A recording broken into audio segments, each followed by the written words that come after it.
আজ আমি তোমাদের সাথে এমন একটা পাওয়ারফুল শব্দ মানে ওয়ার্ড শেয়ার করতে চলেছি, ওটা যদি তোমরা প্রত্যেক দিন সকালবেলায় ঘুম থেকে ওঠার পর 21 দিন পর পর তোমরা চ্যান্ট করতে পারো, তাহলে তোমাদের জীবনে কিন্তু তোমরা বড় মাপের পরিবর্তন আনতে পারো।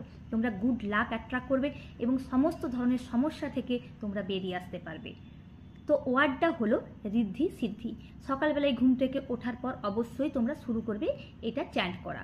তো কিভাবে তোমরা চ্যান্ট করবে? এইভাবে, ঋদ্ধি সিদ্ধি, ঋদ্ধি সিদ্ধি, ঋদ্ধি সিদ্ধি, এইভাবে তোমরা চ্যান্ট করবে। গণেশজির আশীর্বাদে দেখবে তোমাদের সকল সমস্যা থেকে তোমরা মুক্তি পেয়ে যাবে। এবং তোমরা যখন এটা চ্যান্ট করবে অবশ্যই তোমরা এটা কল্পনা করবে যে গণেশজি নিজে এসে তোমার সমস্ত প্রবলেম সলভ করে দিচ্ছে। এটা কিন্তু অবশ্যই কল্পনা করবে, দেখবে সমস্ত সমস্যা থেকে তোমরা বেরিয়েও আসতে পারবে এবং তোমরা গুড লাক অ্যাট্রাক্ট করবে, তোমাদের জীবনে বড় মাপের পরিবর্তন আসবে। তো আজকের এই রেমেডিটাই তোমাদের ভালো লেগে থাকে, প্লিজ লাইক শেয়ার কমেন্ট করতে ভুলো না। Thank you.